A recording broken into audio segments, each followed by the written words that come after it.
توفيقه وامتنانه أشهد أن لا إله إلا الله وحده لا شريك لا تعظيما لشأنه وأشهد أن محمدا عبده ورسوله الداعي إلى رضوانه صلوات الله وسلامه عليه وعلى آله وصحبه وسلم تسليما كثيرا اللهم انفعنا بما علمتنا وعلمنا ما ينفعنا وزدنا علما اللهم إنا نعوذ بك من علم لا ينفع ومن قلب لا يخشع ومن نفس لا تشبع ومن دعوة لا يستجاب لها. Ikhwan dan akhwat yang dimuliakan Allah Subhanahu wa taala. Insyaallah pada kesempatan kali ini kembali kita lanjutkan pembahasan kita tentang ta'ammulat wasiat Luqman.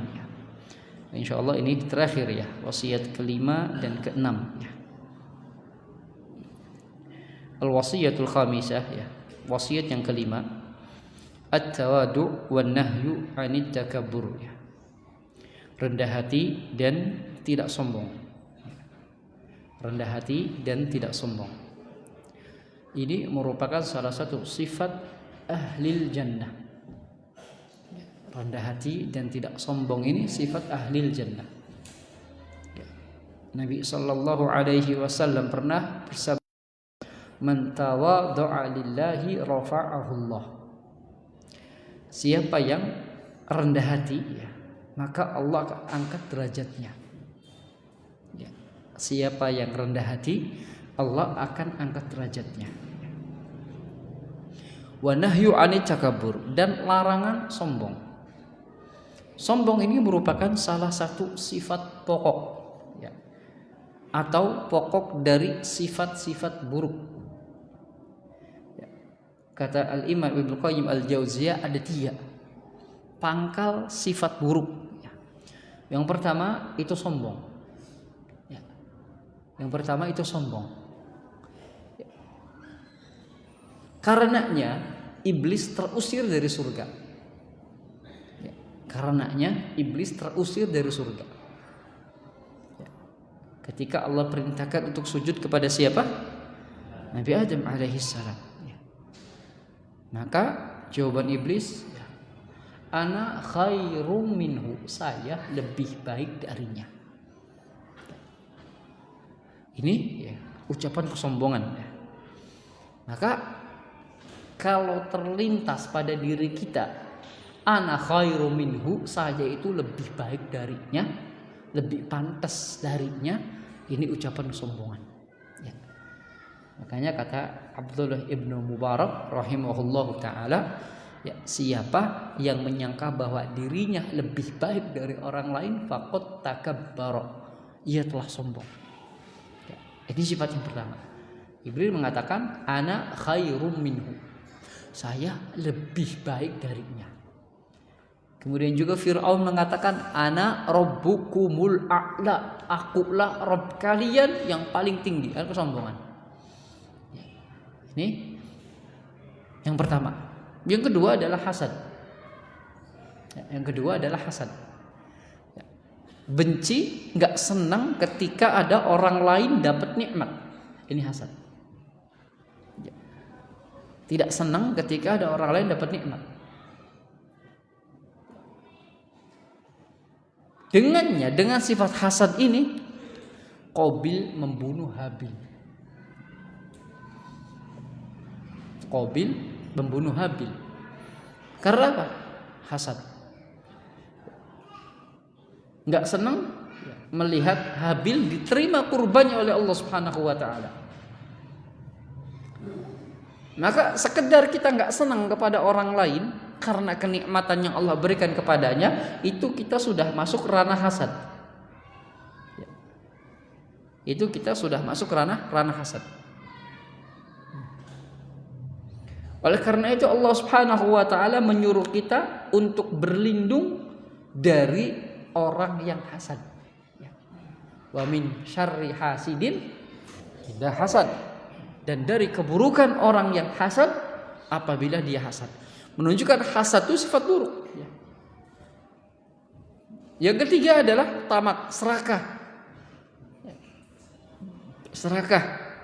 Nah, ini dengannya ya Nabi Adam keluar dari surga karena serakah.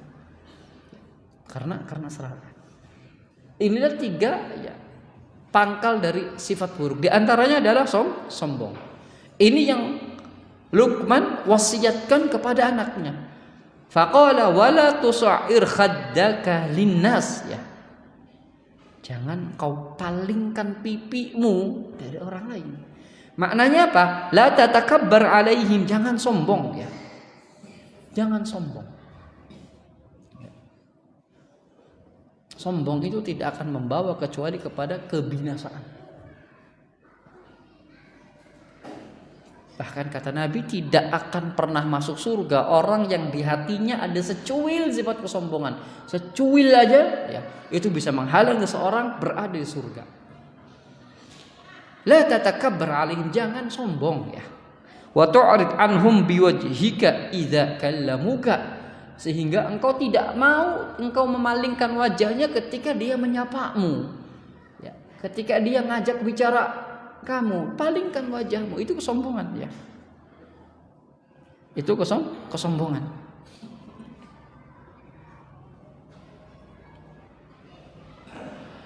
Oleh karena itu kata Nabi sallallahu alaihi wasallam, bihasbi imri'in minasyarr an yahqira akhahul muslim. Cukuplah seorang itu dianggap telah berbuat buruk ketika ia merendahkan saudaranya. Karena merendahkan saudara, merendahkan orang lain itu sombong. Hanya kata Nabi sallallahu alaihi wasallam ketika mendefinisikan sombong ya, batarul haq, pertama nolak kebenaran.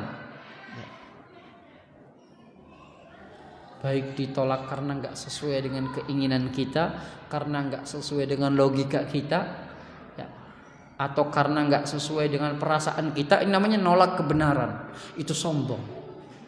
Depan kita ada ayat Al-Quran, depan kita ada hadis, lalu kita nggak mau terima itu ayat Al-Quran, nggak mau terima itu hadis. Padahal ini namanya al-haq, kebenaran. Kita nggak terima, ya ini sombong. Ya, ini sombong.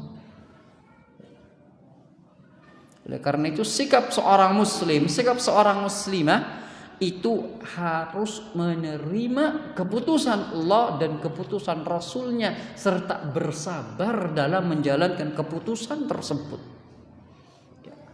Allah Subhanahu wa taala berfirman, wasbir li hukmi rabbika wa la tuti' minhum athiman aw kafura.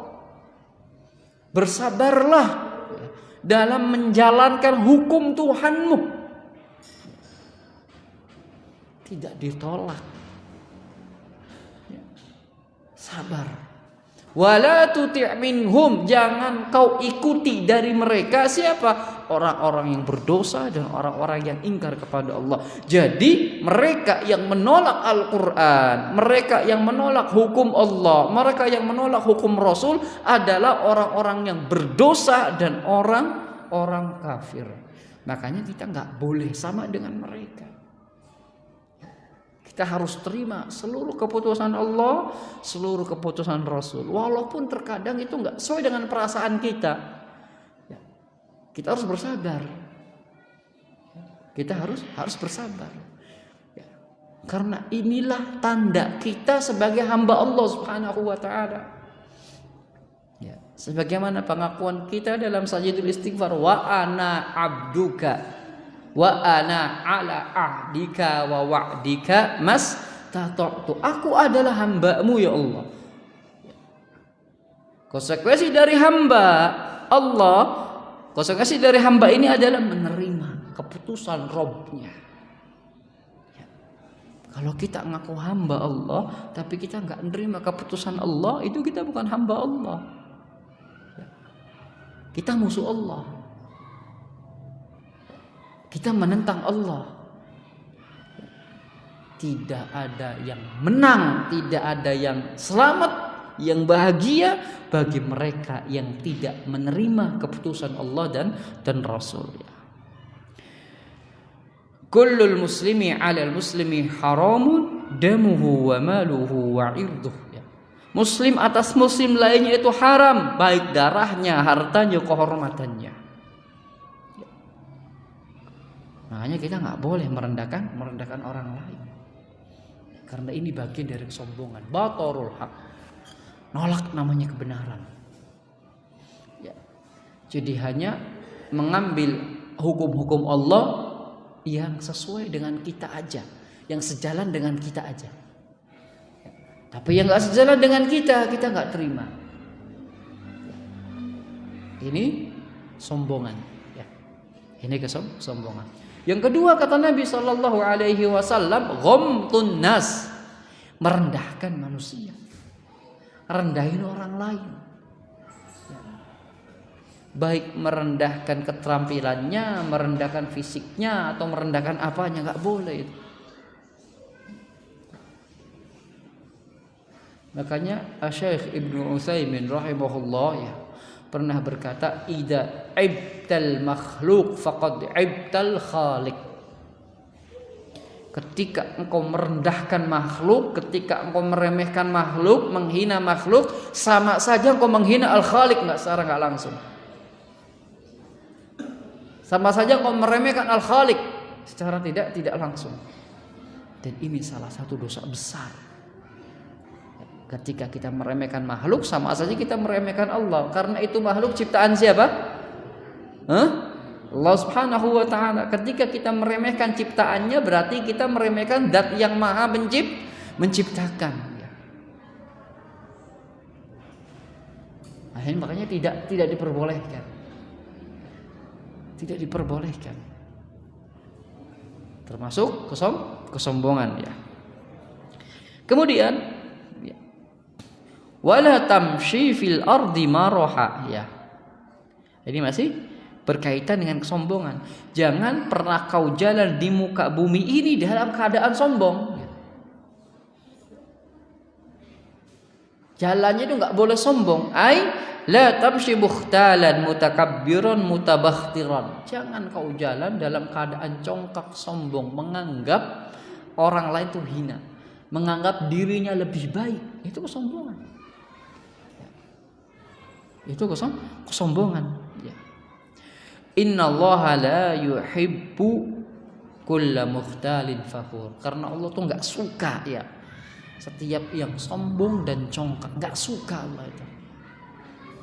Makanya Allah enggak akan masukin surga karena enggak suka. Dan enggak pantas manusia itu sombong tuh enggak pantas. Yang pantas sombong itu adalah Allah. Makanya Allah menamakan dirinya Al-Mutakabbir, zat yang maha besar. Makhluk nggak pantas menyandang gelar itu, dan Allah nggak suka. Ya. Karena nggak ada yang disombongkan, nggak ada yang bisa disombongkan. Apa yang kita miliki itu sejatinya milik Allah Subhanahu wa Ta'ala. Allah gampang mengambil dari kita ya, kapan saja dan di mana saja. Dan ketika seorang itu sombong, pasti nanti akan ada yang sombong terhadap dirinya.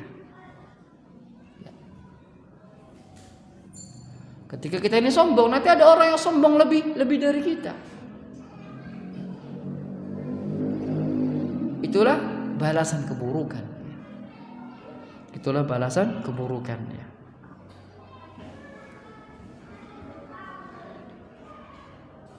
Innallaha la yuhibbu kulla mukhtalin fakhur. Sungguh Allah enggak senang ya orang-orang yang congkak, orang-orang yang sombong. Ya. Apapun tuh jenis kesombongannya. Ya. Sampai-sampai kata Nabi, ya, la yadkhulul jannata man kana fi qalbihi mithqala dzarratin minal kibri. Enggak pernah masuk surga. Seorang itu ditahan dari surga. Ya. Tidak masuk surga ya, siapa yang ada sedikit kesombongan dalam hatinya ya. Sedikit kesombongan dalam hatinya. Makanya sombong itu harus kita buang jauh-jauh. Ini sifat membinasakan. ya, sifat membinasakan. Dan orang kalau sudah sombong, ya,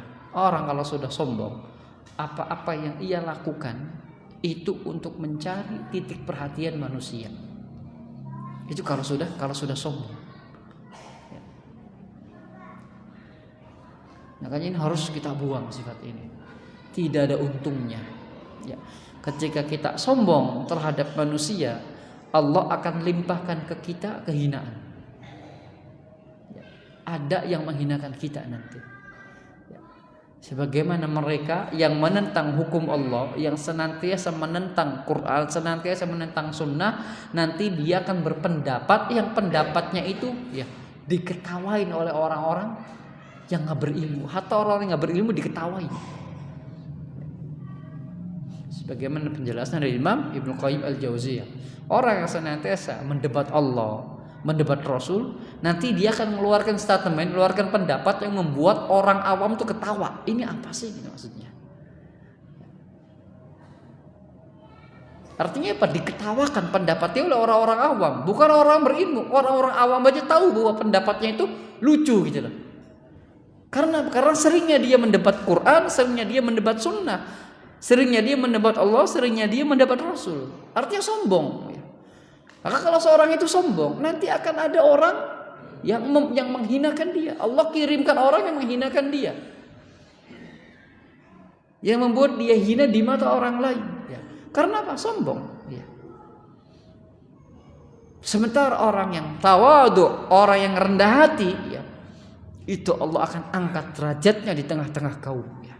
Karena apa? Karena tawadhu'nya. Sebagaimana kata Nabi sallallahu alaihi wasallam, ya, man tawadhu'a lillah rafa'ahullah.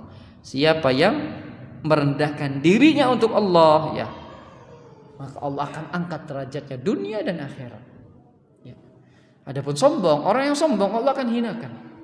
Dan sudah banyak contohnya orang dihinakan Allah Subhanahu wa taala gara-gara dia sombong. Ya. Gara-gara dia sombong.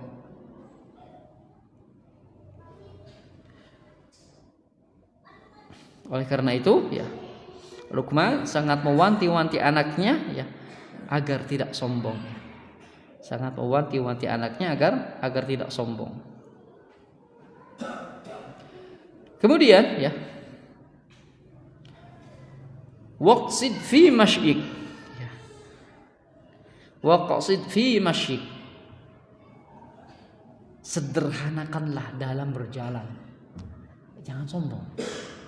Waqdud min sautik, rendahkanlah suaramu. Ya. Rendahkanlah suaramu. Di antara makna rendahkanlah suaramu itu adalah jangan kau hina orang lain. Jangan kau pandang remeh orang lain. Jangan mengatakan kalau bukan saya nggak ada yang bisa. Inna angkaral aswati la sautul hamir, karena sungguhnya suara yang mungkar, yang keras itu adalah suara himar. Suara yang jelek itu suara himar, suara keledai. Ya. Maka di sini fa amarahu bi an yaqsid fi masyih. Di sini, ya, Luqman menasihati anaknya agar berjalan dengan ketawaduan, dengan penuh rendah hati. Wala yatakabbar fi masyiyati, tidak sombong dalam berjalannya, ya. Tidak sombong dalam berjalan.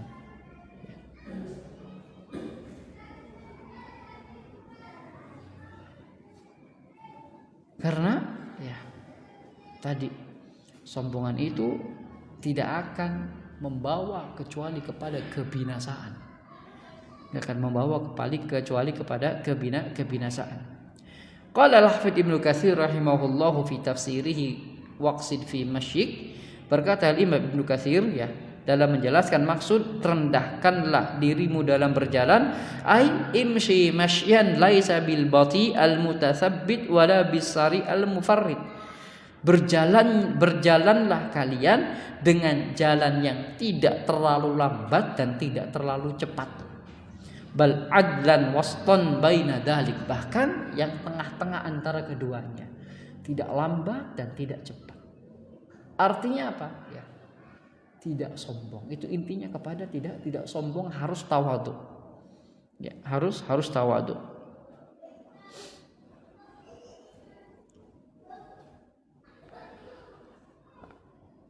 Berikutnya ya. Maksud dari waqsud min sautika inna ankaral aswati la sautul hamir ya. Artinya la tubalig fil kalam. Jangan teriak ya. Wala tarfa sautak, jangan angkat suaramu fima la faidata fi, terhadap sesuatu yang tidak ada faidahnya. Karena teriak-teriak itu ya termasuk tanda kesombongan. Ya. Inna angkarul aswat ya, sungguh suara yang paling buruk ya. Sungguh suara yang paling buruk adalah suara keledai, ringkikan keledai ya. Sampai-sampai kata Nabi sallallahu alaihi wasallam, "Idza sami'tum nahiqal himar." Ketika engkau dengar ringkikan keledai, fata'awwadu billahi minasyaiton. Mintalah perlindungan kepada Allah dari syaitan, fa innaha ra'at syaitanan ya. Karena dia melihat setan. Jadi ya, keledai itu diumpamakan adalah hewan yang bodoh. Allah Subhanahu wa taala berfirman akan kebodohan keledai ini, kamatsalil himari yahmilu asfar, sebagaimana keledai yang membawa buku ya. Yang dibawa oleh keledai itu buku-buku yang mengandung ilmu. Tapi kenapa keledai tetap bodoh? Karena tidak memanfaatkan buku tersebut. Maka ya, suara-suara yang buruk pun diumpamakan dengan suara keledai. Ya. Teriak-teriak pun diumpamakan dengan suara keledai. Ya. Kemudian yang termasuk ya, rendahkan suaramu ini adalah di hadapan Allah dan Rasul. Ya. Di hadapan Allah dan di hadapan Rasul. Ya. Maka orang yang dihadapkan kepada ayat Al-Quran atau hadis Nabi yang sahih, maka kita nggak boleh mengangkat suara kita. Ya. Allah Subhanahu wa taala berfirman, ya ayyuhalladzina amanu la tarfa'u aswatakum fawqa sautin nabi. Wahai orang-orang yang beriman, jangan kau angkat suaramu ya di atas suara Nabi. Artinya apa? Jangan manggil Nabi dengan teriak-teriak. Itu ketika Nabi masih hidup. Ketika Nabi meninggal, apa maksud jangan mengangkat suara kalian di atas suara Nabi? Jangan mendebat hadis-hadis Nabi. Selama hadis itu sahih, kita harus dengar dan harus taati. Gak boleh kita debat hadis tersebut. Gak boleh kita bantah hadis tersebut. Gak boleh. Maka kita gak boleh mengangkat suara kita depan Allah dan depan Rasul. Maksudnya apa? Kita gak boleh mengangkat suara kita di depan hukum-hukum Allah Subhanahu wa ta'ala. Kalau itu sudah keputusan Allah Subhanahu wa taala, itu sudah keputusan Rasul sallallahu alaihi wasallam, kita harus jalankan dengan penuh keikhlasan ya, dan juga penuh kesabaran. Itu yang akan membawa kita menuju keselamatan. Apalagi di zaman sekarang ini banyak orang yang menentang Quran, banyak orang yang menentang sunnah. Ya, banyak orang yang menentang hukum-hukum Allah, banyak orang yang menentang hukum-hukum Nabi. Apa yang akan dia dapatkan? Kesengsaraan. Ya. Wa may yushaqiqir rasul min ba'di ma tabayyana lahul huda wa yattabi' ghayra sabilil mu'minin nuwallihi ma tawalla wa nuslihi jahannam. Siapa yang mendebat Rasul? Siapa yang menentang Rasul? Ya. Menentang hukum-hukumnya, menentang syariatnya. Min ba'di ma tabayyana lahul huda, setelah jelas baginya petunjuk, udah jelas ya. Wa yattabi' ghayra sabilil mu'minin, dan mengikuti selain jalannya orang-orang mukmin. selain jalannya sahabat. Ya. Nuwallihi ma tawalla. Kami biarkan dia berpaling kemana ia berpaling. Artinya apa? Akan dijauhkan dari Allah Subhanahu wa taala. Allah akan jauhkan orang-orang seperti itu dari Allah Subhanahu wa taala, dijauhkan. Dijauhkan dari kebenaran, dijauhkan dari petunjuk. Akhirnya dia muter-muter tersesat. Nanti ujung-ujungnya wa nuslihi jahannam. Kami masukkan dia ke dalam neraka jahannam, wa sa'at masira, sejelek-jelek tempat kembali. Apa pertamanya? Menentang Rasul sallallahu alaihi wasallam. Tidak menerima hukumnya, tidak menerima syariatnya. Padahal itu syariat Rasul. Dan syariat Rasul adalah syariat Allah Subhanahu wa taala. Siapa yang mentaati Rasul, otomatis dia mentaati Allah Subhanahu wa taala. Otomatis ya mentaati Allah Subhanahu wa taala ya.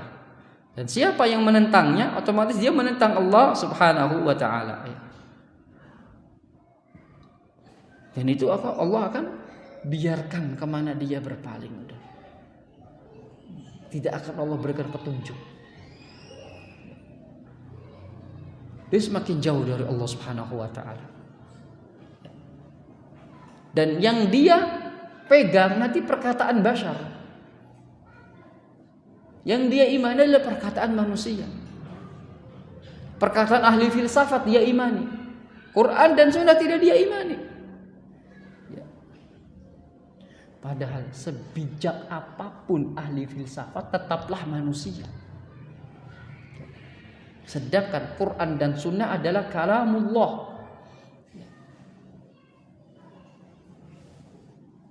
Adalah kalamullah. Firman Allah. Sabda Rasul, tidak mungkin ada kesalahan. Ya. Karena Allah yang paling tahu dengan maslahat makhluknya. Oleh karena itu Allah Subhanahu wa taala berfirman, diingatkan terus dalam Al-Qur'an, fasbir li hukmi rabbik. Ya. Nabi Nuh alaihi salam ketika suruh membikin perahu. Ya, bayangkan, suruh bikin perahu sama Allah Subhanahu wa taala. Padahal tinggalnya di pegunungan, daerah pegunungan. Bikin perahu buat apa coba? Ya. Makanya setiap yang lewat, ya, itu pasti ngina. Setiap yang lewat sakhirubi pasti menghina. Ya. Itu ngapain sih bikin perahu? Itu orang nggak ada kerjaan, itu orang otaknya di mana, di gunung bikin perahu. Ya. Kalau di pantai mungkin, ini di gunung, ya. Bikin perahu besar lagi perahunya. Ya. Maka setiap yang lewat kata Allah tuh menghina, ya. Menyepelekan. Nabi Nuh disuruh apa sama Allah Subhanahu wa taala? Fasbir li hukmi rabbik fa innaka bi ayunina. Wahai Nuh, sabar. Ini keputusan Allah, sabar, ya. Karena engkau dalam pengawasan kami, sabar.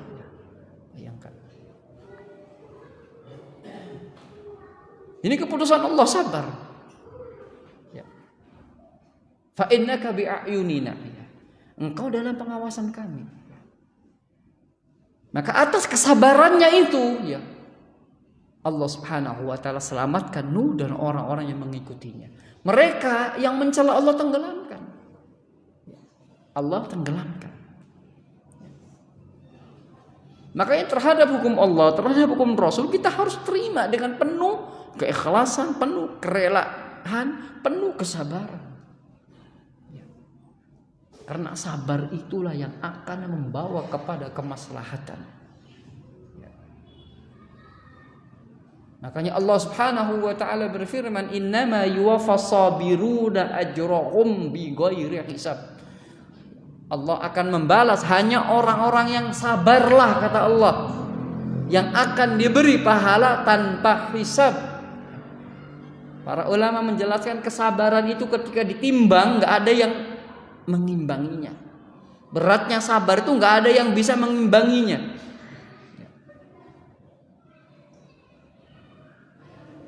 Di antara amalan yang berat sekali itu adalah yang berat sekali timbangannya adalah sabar. Ya. Kemudian yang kedua al-afu, memaafkan. Ya. Faman afa wa aslaha fa ajruhu 'ala Allah. Ya. Siapa yang memaafkan kesalahan orang lain dan berjalan untuk islah, berbuat baik, ya. Fa ajruhu 'ala Allah, pahalanya di atas Allah Subhanahu wa taala, dipegang Allah Subhanahu wa taala, langsung dibayar oleh Allah Subhanahu wa taala. Ya. Yang ketiga, asyam, puasa. Ya. Itu yang Allah berikan pahala tanpa batas. Allah akan berikan pahala yang sangat banyak, yaitu pertama kesabaran, yang kedua apa? Memaafkan, yang ketiga puasa. Nah, yang pertama adalah kesabaran. Dan sabar itu bukan hanya dikala kita mendapatkan musibah saja, tidak. Bahkan dalam melaksanakan ketaatan pun harus dibarengi dengan kesabaran. Karena ketaatan itu berat. Harus butuh sabar yang ekstra.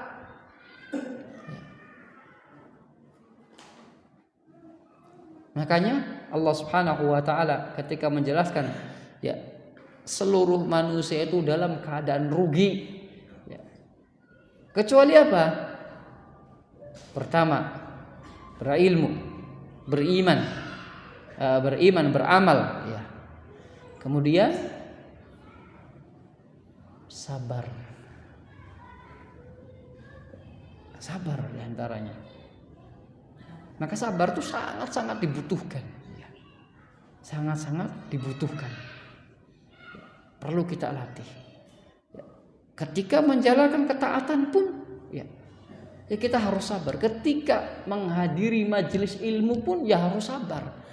Sabar dari menahan rasa lapar, sabar dari menahan rasa kantuk, sabar dari menahan beyekan, ya. Sabar.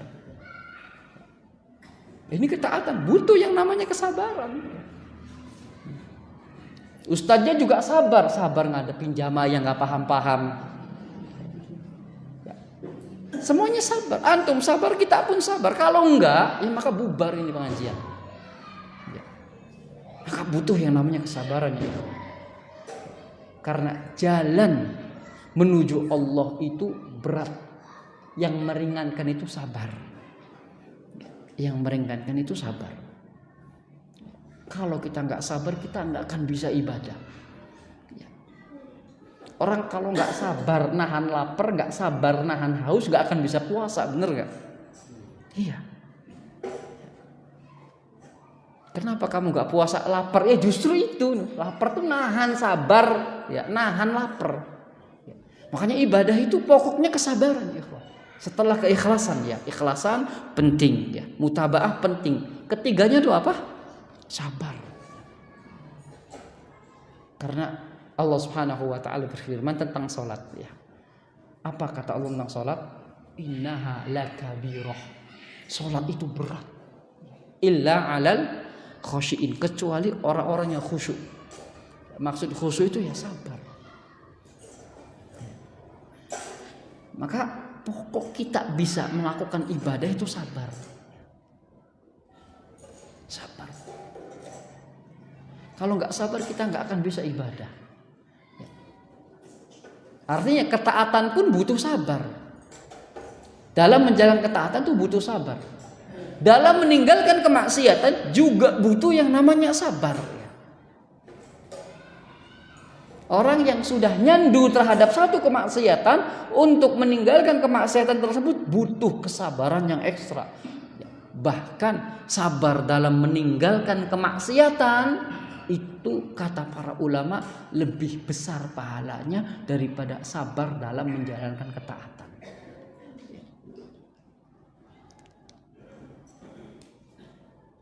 Seorang yang sudah nyandu terhadap perbuatan maksiat, untuk lepas dari itu butuh kesabaran ekstra, dan itu pahalanya tinggi sih Allah Subhanahu wa taala. Karena kemaksiatan itu, ya, kemaksiatan itu kita harus tinggalkan secara totalitas, tidak ada tahapan. Ya. Berbeda dengan ketaatan. Kalau ketaatan itu ya berkaitan dengan kemampuan. Fattaqullaha mastata'tum, bertakwalah kepada Allah semampu kalian. Tapi kalau kemaksiatan harus totalitas. Harus totalitas. Makanya sabar dalam meninggalkan kemaksiatan itu di sisi Allah lebih besar daripada sabar dalam menjalankan ketaatan. Jadi dalam meninggalkan kemaksiatan kita tuh butuh sabar. Bahkan kata Nabi sallallahu alaihi wasallam, man taraka syai'an lillah awadahullahu khairum minhu. Siapa yang meninggalkan kemaksiatan karena Allah Subhanahu wa taala. Ya. Kenapa kamu enggak nyuri? Saya takut Allah Subhanahu wa taala, padahal dia butuh. Siapa yang meninggalkan kemaksiatan karena Allah Subhanahu wa taala, Allah akan ganti dengan yang lebih baik. Allah akan ganti dengan yang lebih baik. Karena sabar dalam kemaksiatan.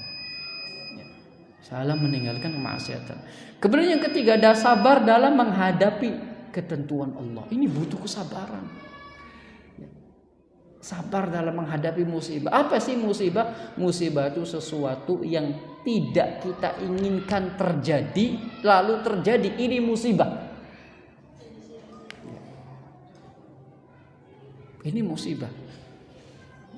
Antum lagi jalan-jalan, ternyata kaki antum kena beling. Ya. Itu sesuatu yang diinginkan apa nggak diinginkan? Maka itu disebut dengan musibah. Ya. Maka dalam menerima musibah pun dituntut untuk bersabar. Ya. Dituntut untuk bersabar. Ya. Karena yang akan mendatangkan pahala ketika kita terkena musibah itu kesabaran. Selama dia sabar ya, dalam menghadapi musibah, selama itu pula dia akan mendapatkan pahala yang besar dari Allah Subhanahu wa taala. Ketika itu pula Allah akan menghapuskan dosa-dosanya dan mengangkat derajatnya. Ya. Kapan itu terjadi? Kata Nabi, inda sodmatil ula, ketika benturan pertama. Ya. Pertama kali kena musibah, di situ dituntut kesabaran. Bukan nanti setelah seminggu, setelah 2 minggu itu mah sudah nggak dihitung sabar lagi. Ketika benturan pertama, ketika kita kena musibah atau kita mendengar sesuatu yang tidak kita inginkan, ya ini musibah. Di situ kita dituntut bersabar. Innamas sabru inda sodmatil ula, kata Nabi.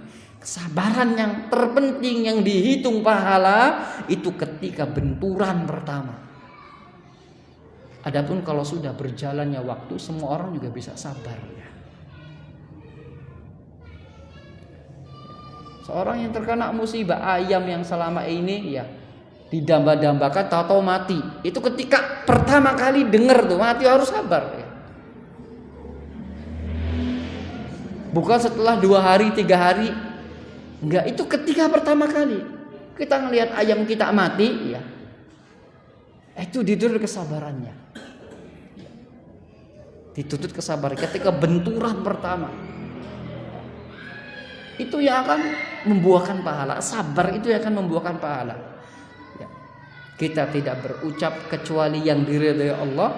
Kita tidak berbuat kecuali yang diridhai Allah Subhanahu wa taala. Makanya kata Nabi sallallahu alaihi wasallam, man laqamal khudud wa syaqqal juyub wa da'wa bi da'watil jahiliyah laisa minna.